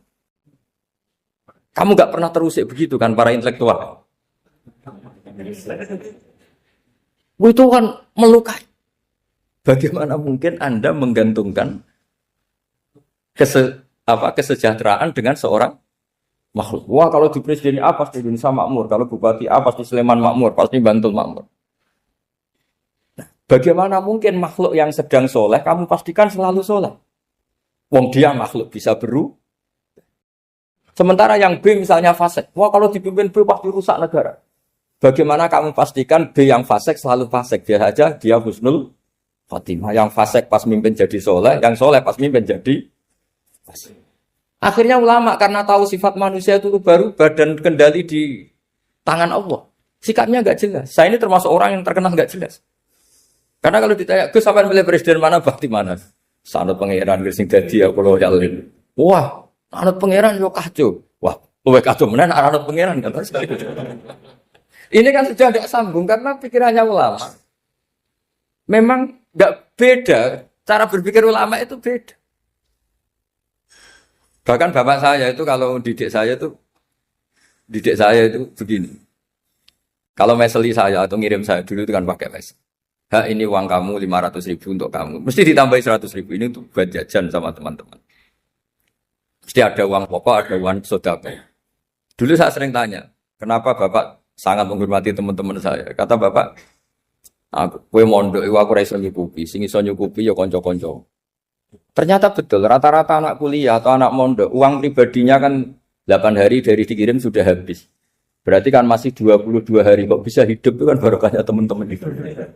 Malah yang agak beling itu 1 hari sudah habis, berarti ada 29 yang bergantung sana sini. Sehingga Nabi dulu cara ngendikan tuh unik. Kata Nabi, da'un nasa yarzuqu wahu ba'duhum ba'du. Manusa barno wae, engko saling memberi rezeki. Ketika ada collab, Medina itu pernah collab, terus sekarang pernah defisit. Beberapa pakar ekonomi datang ke Rasulullah, ya Rasulullah, sa'ir, tolong dikasih harga standar. Tapi apa jawabannya Nabi? La tusairu fa inna Allaha huwal musair. Kamu jangan kasih harga, Allah sendiri yang menentukan harga itu. Terus kata Nabi, kenapa engkau begitu ya Rasulullah? Ini negara harus ditentukan harga karena gini-gini. Kata Nabi, saya tidak ingin ketemu Allah dalam keadaan dolim. Tapi ini tentu di teori ilmu modern ini masalah. Tapi menurut orang modern. Tapi kalau menurut ilmu hakikat itu nggak akan masalah. Misalnya, kenapa Nabi tidak menentukan harga dalam keadaan negara seperti itu? Jawabannya pakar-pakar hakikat. Ya saya ulang lagi pakar-pakar hakikat. Begini, misalnya ada orang menimbun supaya nanti harganya mahal. Terus ditimbun terus sampai nunggu harganya mahal. Lama-lama dia sadar kalau timbunannya nggak ada gunanya karena ternyata orang nggak beli. Nah, ketika orang nggak punya kemampuan beli, yang menimbun juga nggak punya uang. Nah, tapi kalau sampean tanya, tapi Gus nak tuku barang pokok kan kita mati karena kehabisan stok. Itu masalah tauhid Anda. Bagaimana mungkin kamu bayangkan seorang makhluk tidak bisa hidup atau nggak dapat rezeki? Nabi itu orang yang sampai ke derajat hakikat dari tidak pernah bayangkan gitu. Salah sampean jadi orang yang tauhidnya masalah. Sehingga terus bayangkan, wah kalau negara ini keok, wah kita makan apa? Kalau negara nggak stabil, wah kita gimana? Itu tidak bisa seperti itu. Dulu ketika kita dijajah Belanda, itu kiai-kiai kita, Mbah Hasyim Asy'ari, Mbah Ahmad Dahlan, mondoknya di Mekah. Sampai alim alama, 2 beliau, Mbah Hasyim sama Mbah Ahmad Dahlan itu ngajinya sama-sama Syekh Khotib Minangkabau. Cuma Mbah Hasyim lebih menekuni ke Syekh Mahfud Termas, yang satu menekuni Syekh Khotib Minangkabau. Jadi 2 beliau itu ngaji di guru yang sama. Mbah saya, buyut saya itu ya sudah mondok Mekah. Zaman dijajah Belanda. Sekarang kita agak dijajah, agak mondok di sana. Buyut saya itu zaman itu sudah haji. Buyut kelima saya, itu dulu kalau ingin cari tempat yang teduh, itu masuk ke gua. Itu masuk gua itu hanya kepalanya saja. Kakinya masih di luar. Karena gua di Arab tidak seperti gua di sini. Kalau gua di sini kan orang bisa masuk semua. Kalau gua Arab kan hanya celah-celah batu-batu besar. Sehingga ketika Rasulullah hijrah ke Medina, singgah di Gua Sur, kata Abu Bakar gimana? Andai kan ya, ada orang kafir di depan gua. Kata Abu Bakar gimana? Andai kan mereka melihat kakinya, pasti melihat kita. Karena gua di sana itu satu tubuh tidak bisa masuk penuh. Kalau gua di sini kan ada yang mobil saja bisa masuk. Nah itu bahasa saya kalau mau istirahat itu masuk gua, separuh badan di dalam gua, separuhnya masih di. Nah sekarang terus kita bilang, wah kalau kita negara tidak stabil, kita haji kemana dulu? Zaman dijajah Belanda kita. Jadi yang berusaha terangkan di antara sifat dasar orang-orang baik adalah di mana saja, kapan saja itu memberi manfaat. Termasuk tentu saat paling sulit. Jadi Nabi Isa menceritakan dirinya itu wa ja'alani mubarakan nama kuntu, saya ditakdir Allah berada di mana saja memberi berkah, memberi kemanfaatan bagi orang lain. Ada beberapa cerita tentang Nabi Isa. Jadi perlu diketahui ada 3 nabi yang seperiode. Satu Ibrahim dan Nabi Lut. Ibrahim itu sama Nabi Lut itu pernah paman. Kedua Nabi Musa dan Harun. Sebetulnya yang jadi nabi itu Nabi Musa, tapi Nabi Musa karena alsak, lisannya Anda jelas, minta Nabi Harun, ya tentu minta kepada Allah supaya Nabi Harun jadikan nabi. Terus ketiga, Nabi Isa dan Yahya. Yahya bin Zakaria, terus Isa ini pernah keponakan Zakaria. Kira-kira kalau di Jawa ya misanan antara Yahya dan siapa? Isa. Jadi ada 3 nabi yang seperiode. Tapi yang paling berkompeten, yang sederajat kira-kira seperti itu hanya Isa dan Yahya. Karena Nabi Lot dan Nabi Ibrahim itu beda level. Karena Lot ini pernah keponakan, jadi hubungannya kira-kira yang murid dan guru. Terus Musa dan Harun itu juga nggak level karena Nabi Harun ini jadinya Nabi itu atas permohonan Nabi Musa. Sehingga meskipun Harun itu kakaknya, tapi nggak berani bantah. Jadi Nabi Musa itu dalam cerita, beliau itu alsak. Alsak itu lesannya agak kedal. Tapi ini alsak yang barokah. Jadi dulu ceritanya Musa kecil karena dia seorang Nabi, beliau seorang Nabi. Itu kalau melihat Fir'aun itu mangkelnya bukan main. Padahal kecilnya dirawat Fir'aun. Singkat cerita mulai kecil sudah usil. Kalau melihat Fir'aun itu ya jenggotnya dipakai mainan. Pokoknya nakal. Lama-lama Fir'aun curiga, dasar orang Israel. Nabi Musa ini turunan Israel. Lama-lama Fir'aun itu yakin kalau itu sengaja. Akhirnya Fir'aun mau membunuh Musa. Terus kata istrinya Fir'aun, Musa itu masih anak kecil. Jadi seperti itu ya bawaan anak kecil, bukan bawaan kebencian terhadap orang Kipti, orang Mesir. Kalau dalam bahasa kitab kuno Mesir itu Egypt al-Kipti, makanya disebut Maria al-Kiptiyah. Kalau orang sekarang bilang Egypt itu bahasa kunonya Mesir itu al-Kiptiyah. Nah, memang secara bahasa Arab Mesir itu gak mungkin, bahasa Arabnya Mesir itu gak mungkin karena Misro itu maknanya kota. Jadi kalau kamu bilang kamu kemana, ke Misro, ke kota, lah ya kota mana, ya kota Mesir, itu bisa debat kusir. Jadi ya kayak kita lah, kita sekolah di mana? Di madrasah. Madrasah terjemahnya apa? Sekolah. Nah, kemudian oleh istrinya Fir'aun ya gini saja, buktikan kalau Musa itu masih anak kecil. Masyhur itu dalam cerita dikasih bara api sama apel. Sebenarnya Musa kecil ini sudah pinter mau milih apel. Sama malaikat Jibril diarahkan tangannya itu ngambil apa? Bara api terus dikunyah. Itu yang menyebabkan lisannya Musa itu alsak, agak pelak. Nah ketika jadi Rasul, itu akan repot. Karena nanti harus pakai penerjemah. Jadi seorang Rasul tapi lisannya tidak apa? Cakap. Akhirnya Nabi Musa realistis. Ngendikan ketika diutus, wa akhi Harun wa afsahu minni lisanan fa arsilhu ma'yarid ayyusaddiquni inni akhafu ayyukadzibun. Ya Allah, saudara saya Harun itu lisannya lebih fasih. Tolong jadikan dia Rasul sebagai penguat saya. Akhirnya Allah mengabulkan doanya Nabi Musa, kemudian Harun dijadikan sebagai apa? Rasul. Sehingga meskipun satu angkatan